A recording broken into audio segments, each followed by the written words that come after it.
Yes, Vidyasagar Gurumurthy, നിസ്കാരത്തിന് കോളേജിൽ class മുറി ആവശ്യപ്പെട്ടതിൽ തെറ്റില്ല എന്നാണ് ശ്രീ ഒ അബ്ദുള്ള ഇവിടെ പറഞ്ഞു വെച്ചിരിക്കുന്നത്. അത് തെറ്റൊന്നുമില്ല. പക്ഷെ കുറച്ച് കഴിയുമ്പോൾ ഇവരുടെ തനി സ്വഭാവം എടുക്കും. ഒട്ടകത്തിന് ഇടം കൊടുക്കുക എന്നൊരു ചൊല്ല് പണ്ട് വെറുതെ വന്നതല്ല. ഒരു അറബി ഒട്ടകത്തിന് ഇടം കൊടുത്തിട്ട് തല വെച്ചോട്ടേന്ന് വെച്ചു, മഞ്ഞ് കൊള്ളുന്നതിനെ കൊണ്ട് തല വെച്ചു, മുതുക് വെച്ചു, പിന്നെ അറബി പുറത്തും ഒട്ടകം അകത്തുമാണ്. അങ്ങനെ ഒരു വിഷമമുണ്ട്. ഒന്ന്. രണ്ടാമത് അദ്ദേഹം പറഞ്ഞൊരു വളരെ വിചിത്രമായ ഈ നൂറ്റാണ്ടിലെ ഏറ്റവും വലിയ തമാശ, ഈ അള്ളാഹുവിന് കീഴ്പ്പെടുന്നവർ വളരെ സമാധാനപ്രിയരും കഞ്ചാവ് കഴിക്കാത്തവരും ലഹരി ഉപയോഗിക്കാത്തവരും ആസനത്തിൽ സ്വർണം കടത്താത്തവരാണെന്ന് പറഞ്ഞാല് ഈ 21-ാം ഏറ്റവും വലിയ തമാശയാണത്. തിരിച്ച് മണ്ണ് കപ്പുന്ന തമാശയാണ്. ഈ ആസനത്തില് സ്വർണം കടത്തുന്ന കൂട്ടരിൽ 100% ഈ നിസ്കരിക്കുന്നവരും പള്ളിയിൽ പോകുന്നവരും ഭയങ്കരമായിട്ട് ഉളു കൊടുക്കുന്നവരൊക്കെ ആയ ആൾക്കാരാണ്. ഞാൻ കണ്ടിട്ടില്ല, ഞാൻ പത്രത്തിൽ വായിച്ച അറിവുള്ളൂ. ഞാൻ വരെ ആസനം പരിശോധിക്കാൻ പോയിട്ടില്ല. ഞങ്ങനെ ഒരു വാദം ചിലപ്പോൾ അബ്ദുള്ള പറയും. ഈ പത്രങ്ങൾ മുഴുവൻ നിത്യേന ആരാണ് ഈ രാജ്യത്തിന്റെ സാമ്പത്തിക വ്യവസ്ഥയെ തകർക്കും എന്ന് ആസനത്തിൽ സ്വർണം. ഞാൻ അത്ഭുതപ്പെടണം. ഫ്രിഡ്ജിന്റെ ഒക്കെ സ്റ്റോറേജാണ് ചില ആൾക്കാർക്ക്. എത്രയോ കിലോ കണക്കിന് അവിടെ കൊണ്ടുവരുന്നത്. അതിന് ട്രെയിനിങ് വേറെ മദ്രസയിൽ കൊടുക്കുന്നുണ്ട് ചെറുപ്പത്തിലെ. അത് ഒരുപാടാണ് കൊണ്ടുവരുന്നത്. അപ്പൊ ഈ ഒരു കാര്യം അദ്ദേഹം പറയും, അങ്ങനെയുള്ള വഴക്കമുള്ള സ്റ്റുഡൻസ് ഒരു തെറ്റും ചെയ്യില്ല പറയുന്നത്. ബസ്സിന് കല്ലെറിയില്ല. ബസ്സിന് കല്ലെറിഞ്ഞാൽ ചില്ല് പൊട്ടുകയുള്ളൂ, ചിലപ്പോൾ ഒരാൾക്ക് പരിക്കേൽക്കും. ബോംബ് ഇട്ടാൽ 100 കണക്കിന് ആള് മരിക്കും. ഇപ്പൊ നോക്കുക, ബസ്സിന് കല്ലെറിയ എന്നുള്ള ഒരു കുറ്റം. SFI പോലെ പീറപ്പിള്ളേര് ബസ്സിന് കല്ലെറിയും. പക്ഷേ ഇവരെന്താ ചെയ്യുക? SFIയോട് സപ്പോർട്ടോട് നിൽക്കുന്ന ഇവരെന്താ ചെയ്യുന്നത്? ബോംബ് ഇടുക. കളമശ്ശേരി ബസ് കത്തിച്ചൊക്കെ ഇതുപോലെ സ്റ്റുഡൻസ് ആയിരുന്നു. എന്താ സ്റ്റുഡൻസ് വരാൻ കാരണം? പഷ്തോ ഭാഷയിൽ സ്റ്റുഡന്റ് എന്ന് പറഞ്ഞാൽ താലിബാൻ എന്നാണ്.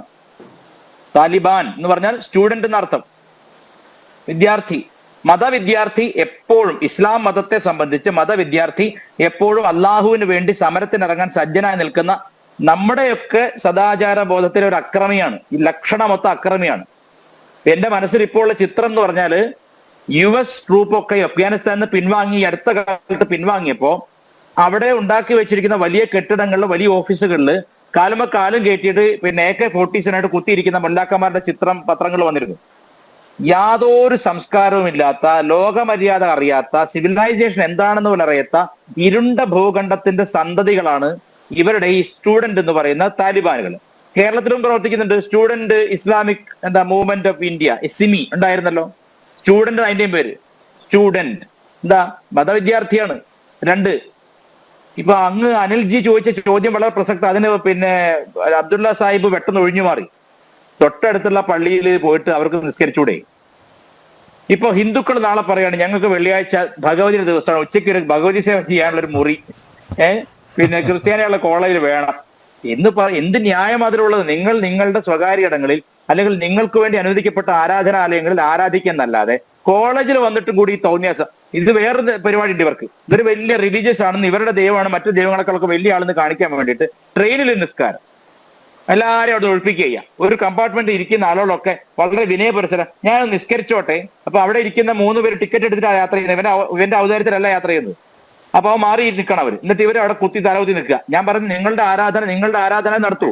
നിങ്ങൾ ലണ്ടനിലും ഫ്രാൻസിലും ഒക്കെ തുടങ്ങിയത് ഇങ്ങനെയാണ്. മെല്ലെ മെല്ലെ തുടങ്ങിയിട്ട് ഇപ്പൊ റോട്ടിലാണ് നിസ്കാരം. അതിലെ വണ്ടി കൊണ്ടുവന്നതിനെ ആക്രമിക്കുകയാണ്.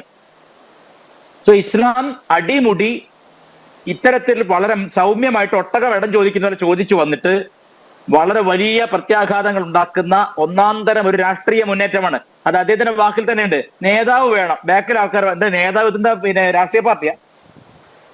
നേതാവില്ലാതെ കൂട്ടപ്രാർത്ഥന പറ്റില്ല. ജുമുഅ എന്ന് പറഞ്ഞാൽ ഇവരുടെ കൂട്ടപ്രാർത്ഥനയാണ്. അപ്പൊ ഞാൻ പറഞ്ഞത് ഇതൊക്കെ മതം എന്ന് പറഞ്ഞുകൂടെ ഇതിനെ? മതം ഇവിടെ എന്നെ സംബന്ധിച്ച് മതം എന്നാൽ വൈയക്തികമായ ഒരു അന്വേഷണമാണ്. അന്വേഷിച്ച് എന്തെങ്കിലും ഉണ്ടോ ഇല്ലയോ ഒരു അന്വേഷണത്തിൽ വരെയാണത്. ഇത് അതൊന്നുമില്ല.